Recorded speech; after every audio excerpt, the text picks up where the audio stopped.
Okay, we are going to go ahead and get started. I like to be on time. I was giving a couple minutes just to have people log in. We had quite a few RSVP, but I know that it's an external link on LinkedIn, sometimes people get confused. Is the link through LinkedIn or is it an external link? So I'm having my team posted on the LinkedIn as well, but it could be that everybody's just driving home and they would just want the recording as well because we had close to 100 people RSVP for this, which we're really excited about.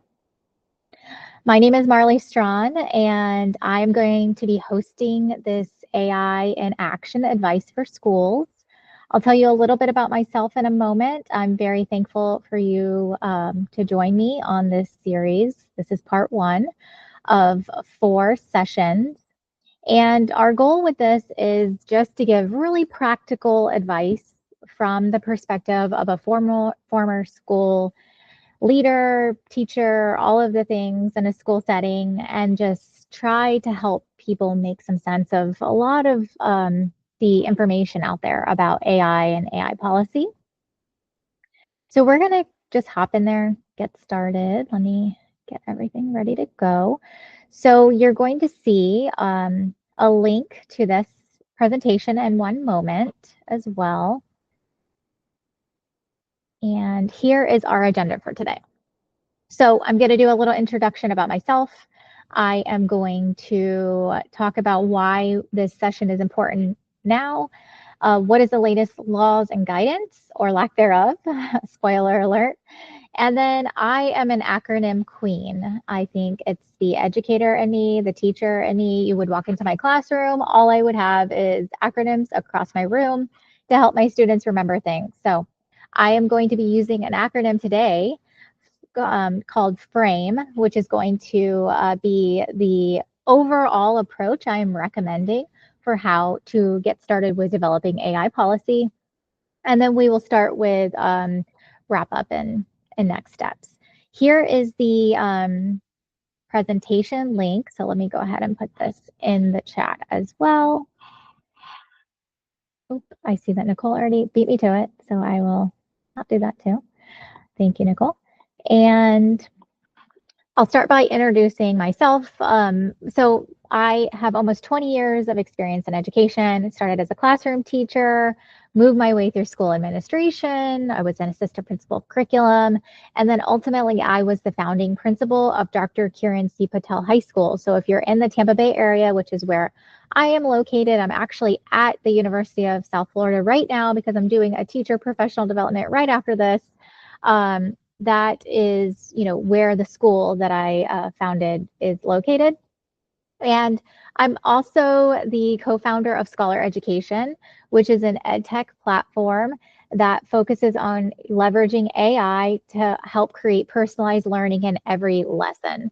And we do that with our 2 AI assistants, Professor Bruce and Baxterbot. And with this picture, you can see the inspiration behind the 2 AI bots, which are the real life Bruce and Baxter. So my background really just comes from being an educator at heart, and B, a practitioner of technology. So as in my current role as the co-founder at Scholar, I oversee all of the development of our AI platform. So what that means is I have to really immerse myself in all of the latest technology and also just really know how to use it as a user. Like I said, I'm a practitioner.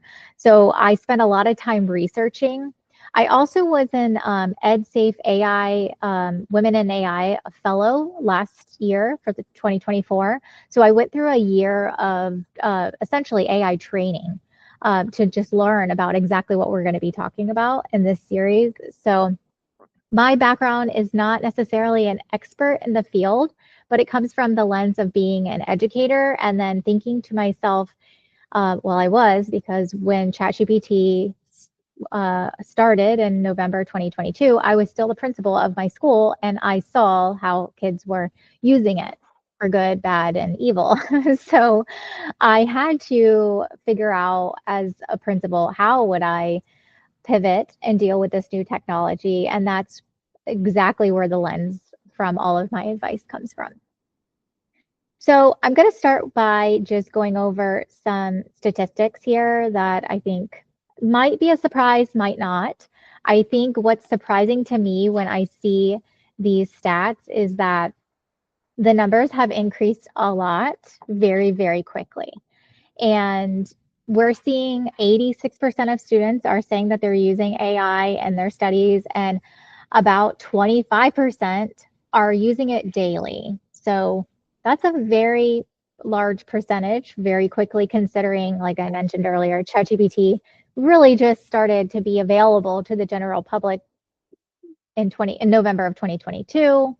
And then you've seen how fast it's grown in the last couple years, not only from an adoption standpoint, but also from an innovation standpoint. It's evolved very quickly. Studies are showing that about 60% of K-12 teachers are using AI to generate ideas for classes. That number has been steadily increasing as well. And then a little call out is when you break it down into elementary and secondary teachers, that number is almost cut in half. Only about 30% of elementary teachers are using it. So I thought that was an interesting call out.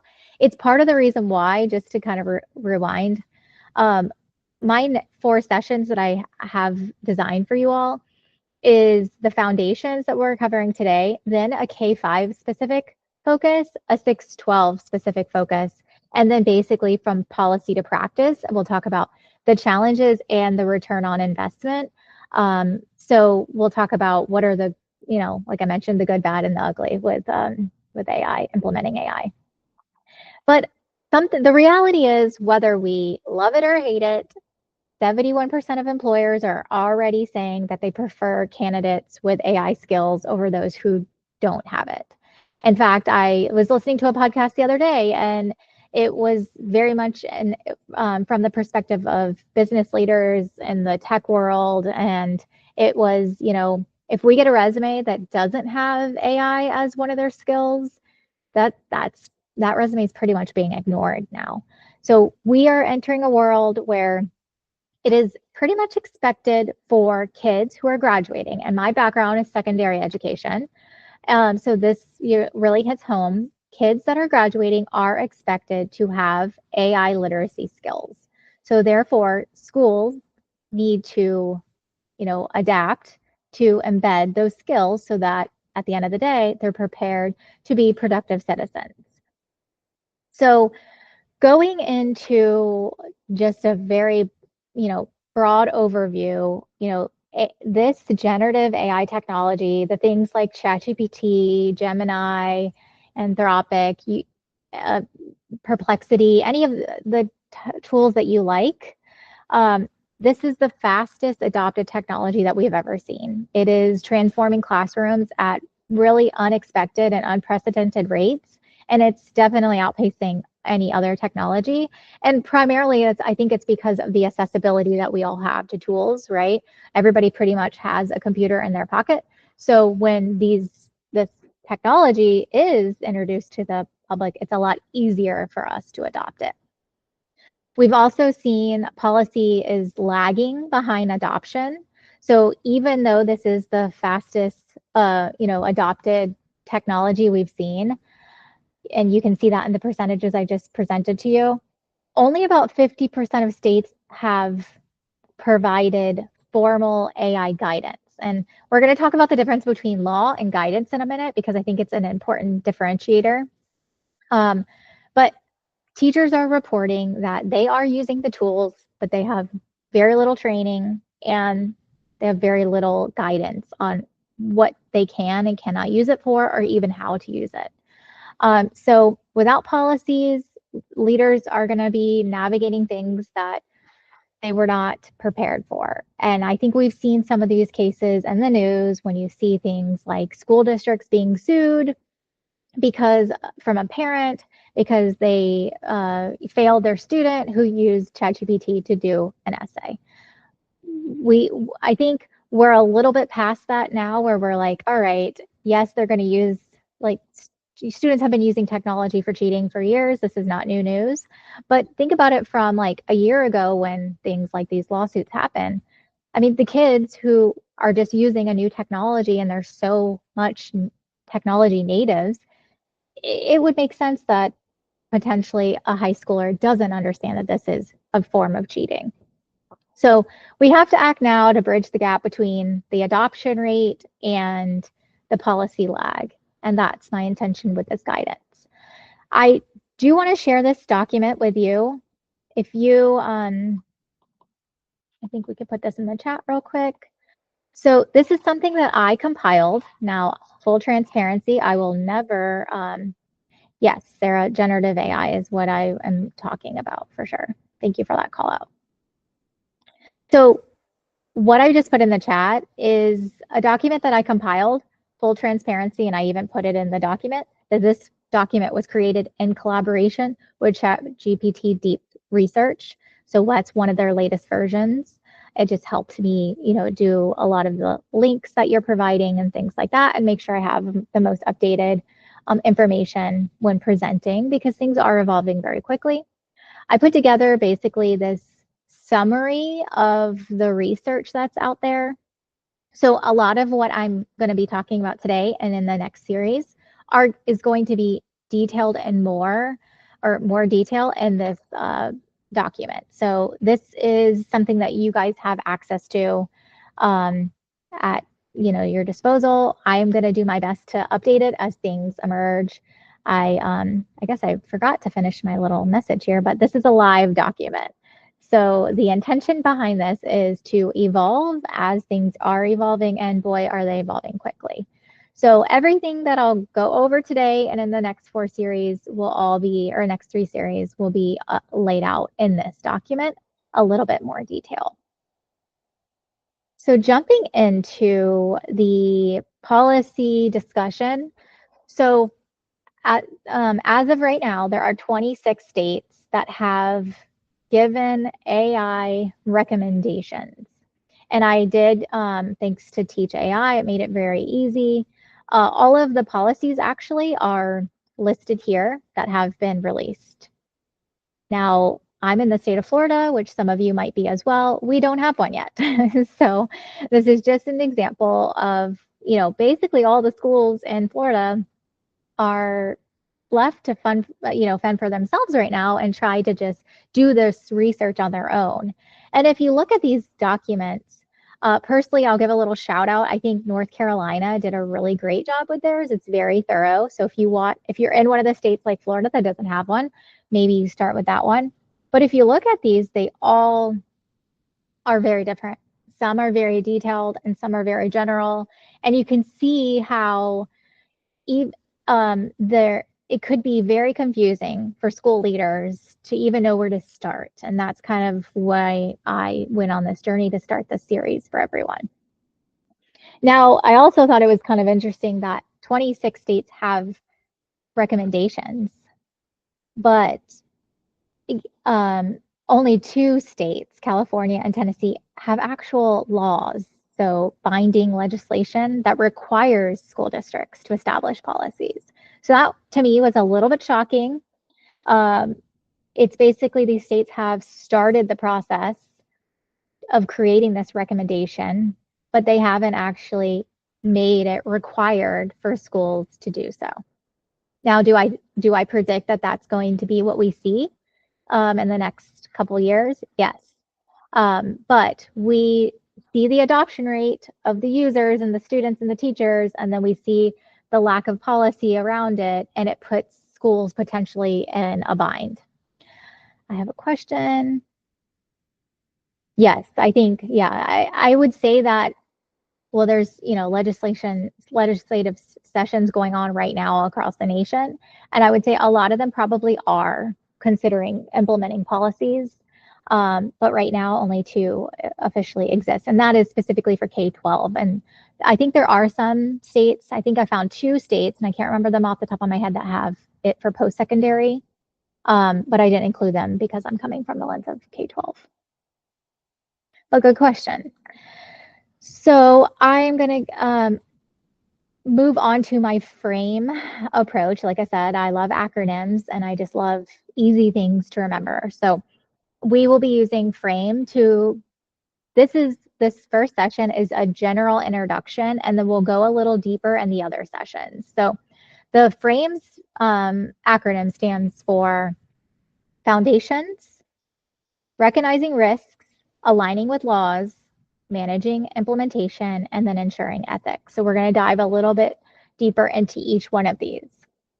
So in regard to foundations, and again, just to kind of circle back, if you go back to the document, you can see all of these things in a little bit greater detail as well. So I thought to myself, all right, what would I do? I'm a principal. The first thing I want to do is, and I see all these statistics, I see that I don't have an official requirement to create a policy, right? A lot of times school leaders get requirements, then they create a policy. That makes sense. But a lot of states, in fact, almost half of them, don't have requirements for this, and or even guidance, and then majority of them don't have official laws. So first thing I'm recommending for the foundations and getting started is you want to get to know your staff, create an anonymous survey, understand how they're using it. You want to know what tools are they using, because statistics are showing that they are using them. What tools are they using, and what tools and how they're using them. You want to use that information to create a task force. Okay, I'm calling it a task force, but you can call it anything you want. I am recommending that you include on that task force not just your AI users, but your non-AI users as well. There's a reason why they're not using it. It could be because they don't have time to learn a new technology, or because they're very fearful of it. And I think it's important to have both perspectives on that task force so that you can understand where they're coming from. You do a similar thing with the students, get a survey out there with the students, get a survey out there to the parents, and then you come back with your task force and you assess, what does it look like? How are students using it? What are the students using? How often are they using it? What are parents saying?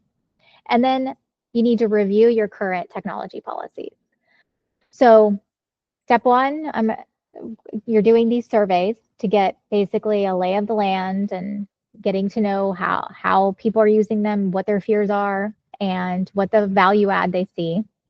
And then step two is, you can kind of do this concurrently as well. Like, look at your current technology policy. For example, I'm assuming every employee manual and staff employee manual and student handbook is going to include something about proper use of technology. That will include your plagiarism, that will include the ways that it is expected for them to use different tools in your school setting. Everybody's going to have an acceptable use of technology policy. First thing would be, okay, is there AI included in this? Most likely not, is my prediction. So then you should think to yourself, well, based on this information, how can we revise our technology policy to include that as well? So that's just kind of step one. You're getting a basic lay of the land. So that's F, foundations. Get to know how your staff, students, and parents feel and use AI already. And I do want to call this out. It will be very different whether you're in the K-5 or 6 through 12 setting. Next one is recognizing risks. So we went over for frame the F, now we're moving to the R, recognizing risks and setting boundaries. So AI policy should be really proactive and not reactive. And in fact, if you don't have a policy already, I bet you're probably already dealing with the reaction. Or maybe you have a policy, but it needs to be revised because you created a policy that, you didn't know what you didn't know at the time, type of thing. So I put some ideas here of things that risks and potential actionable policy fixes. This is all in the document as well. But I think that most schools are centered, their fear is centered around the cheating component. So yes, is that a risk? Obviously, AI assisted cheating, that needs to be addressed in your policy. Students how it's affecting the school. So students using AI to complete work without learning the material. Obviously, that's going to impact learning outcomes. So what do? We need to include like an AI disclosure on assignments. We need to design AI resistant assignments. These are just kind of very broad overview of risks, and we'll dive deeper into these things as we go throughout the series. So the potential risks right off the bat, you need to deal with them head on with your task force. So you're having these conversations with your team about the cheating.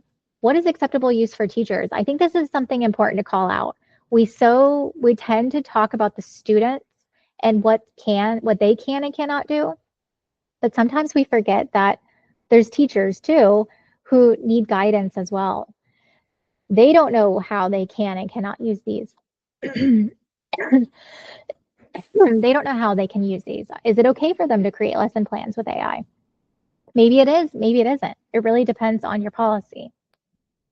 So really having clear expectations for all of your users. And data privacy obviously is a concern. And this would be, sorry, I'm losing my voice. This would be my call out. I'm going to probably call this out a million times in this series.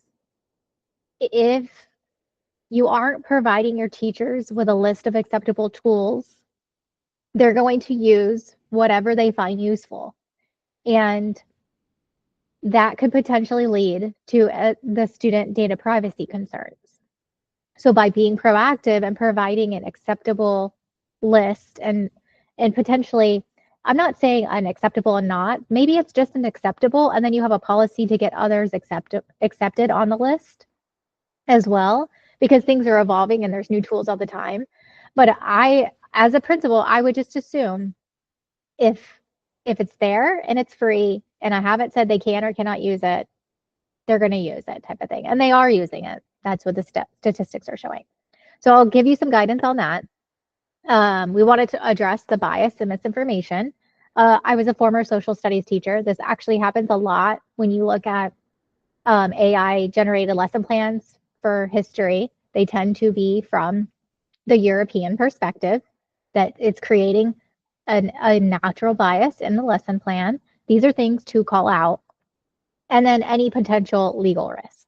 So you want to create a whole list of different risks, and you want to start setting boundaries around each risk. So with your task force, you kind of create this T-chart concept. Going to the next one, we're going to, so we did FRA frame. Now aligning it with AI policy. So I put this in the document as well.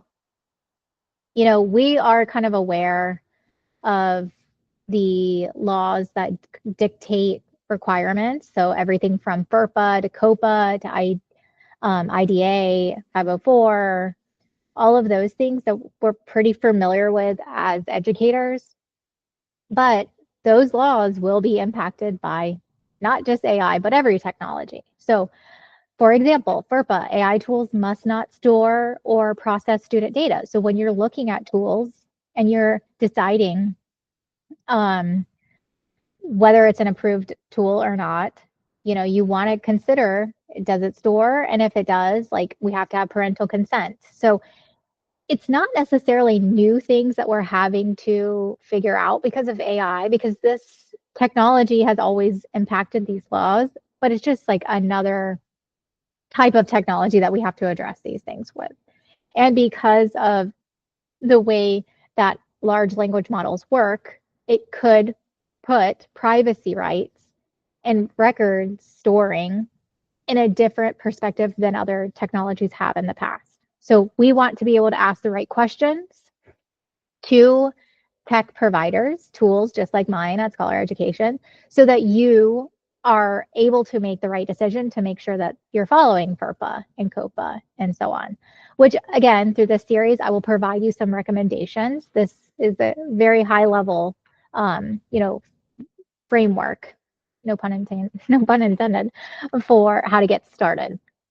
Now with COPA, AI chatbots and learning tools, must require parental consent before collecting any data for children under 13. Again, not necessarily new, but another type of technology. With IDEA in Section 504, AI can potentially enhance accessibility, but we also want to make sure that the teachers know how to use these accessibility tools to support students with disabilities. And then, of course, AI filters and chatbots must align with CIPA, which is a filtering requirements and protect students from any sort of harmful online content. So we'll dive deep into these a little bit, but making sure your policy is aligning with the law. M is managing AI implementation. So I put together this little chart for you, a little graphic. Again, if we go into this document, it goes a little bit more detail, but if you want to reference it. So we're starting with our task force. They're going to oversee the AI initiatives. The next step would be train your teachers, train your students. We need to make sure that we know how to use these AI tools. So that could be potentially partnering with a professional development company, or maybe you start working on tools and the tools start to provide professional development on how to use AI. I'm going to recommend to everyone, and I do this a lot, I'm actually doing it tonight at USF. I like to teach teachers what the technology is, how does it work, and how to use it from a general perspective with prompt engineering so that they know how these AI tools work when they're using them. I think it's important to have context about the back end and what goes into training these tools that are essentially built on very sophisticated prompts on these large language models, that if I know how to use it, if I understand how it works as a user, I'm going to get a better output from any tool that I'm using. So my recommendation when you're training your educators is start from the beginning. You're going to have a variety of people who know what generative AI is. You'll have people who are using it. You'll have people who aren't using it. And I think just starting from, even if they recognize that Alexa is a form of AI, they might not understand that what that huge umbrella of AI is and all of the different types of ways we've already been using AI, and generative AI is just another type of AI in this umbrella. I'm also going to recommend piloting tools. That's something that's really important to us at Scholar Education. We want to be really, really methodical about what tools we're bringing into our school and then testing them out to make sure that they work. So I wouldn't recommend, right off the bat, and I'm not saying you have to do like a whole school year pilot or anything like that, but pick some classrooms. And I think it should be a variety of classrooms and test out these tools, get feedback from those teachers and those students so that you can assess how impactful they are. Communicate, of course, to your stakeholders. So that includes the teachers, the students, the parents, and then monitor and have regular audits and feedbacks loops. And I'll be honest with you, your task force is going to have to do a really great job at staying up to date on everything that's evolving, because it can be really overwhelming. I'm immersed in the space and it can be overwhelming for me as well. So that's kind of like a general framework. So once we get to, we have our task force, and that's what implementation would look like. Last one is E, so ensuring ethics. So I put a couple things here. This is in more detail on that document as well.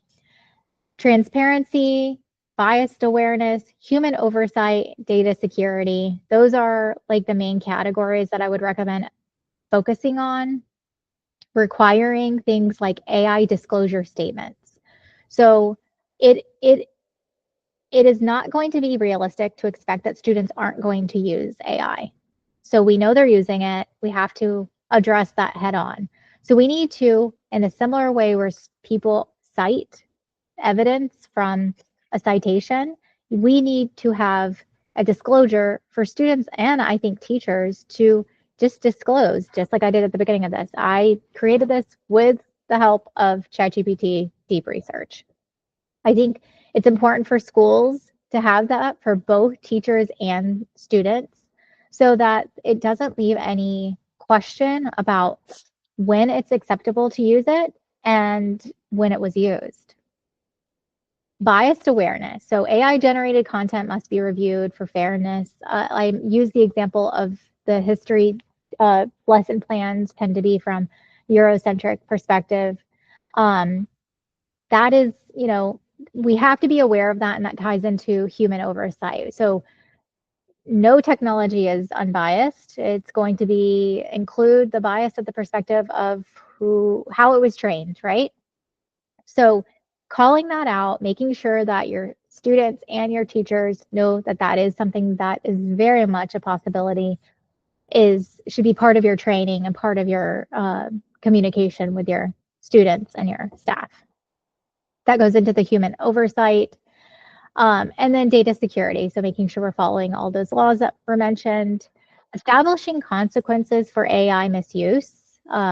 That's where we review our current policy and see how we include AI use into that. Provide AI literacy training, which, spoiler alert, we have some free resources at Scholar Education that I'm about to share with you. And vet AI tools for privacy and security. Spoiler alert for that. We'll be providing some recommendations of things to look for with different tools and vendors.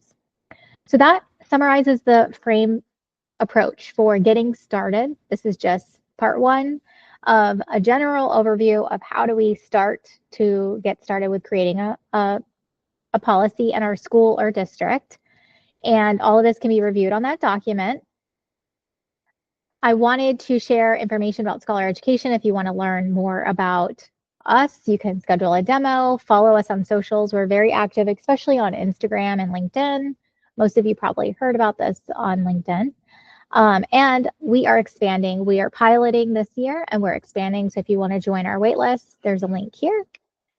But we have 2 free resources on our website. So if you go to joinscholar.com, we have free AI course for teachers and students.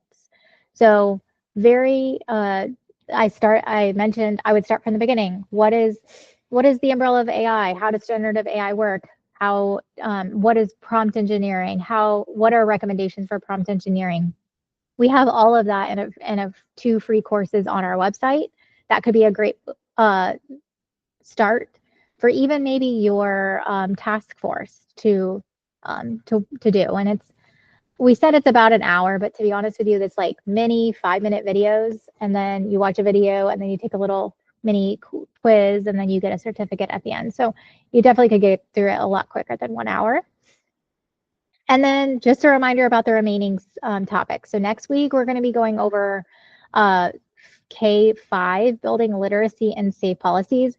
So again, spoiler alert, we are piloting in K-12 schools right now. We have learned a lot from an implementation standpoint of what challenges K-5 students have versus what challenges 6 through 12 students have. That's something that we're going to be sharing. And it goes along with, because there are challenges that we've seen, face-to-face in the classroom, we're recommending that you take a head-on approach and include those things in your policies and in your practice. Then we're going to do the 6 through 12, policy, integrity, and responsible use. And then the final one, which is probably going to be my favorite one, it's less about policy, but more about practice. So we'll talk about the challenges and then what is the value add? Like, what is AI bringing to education and why is this such an important conversation?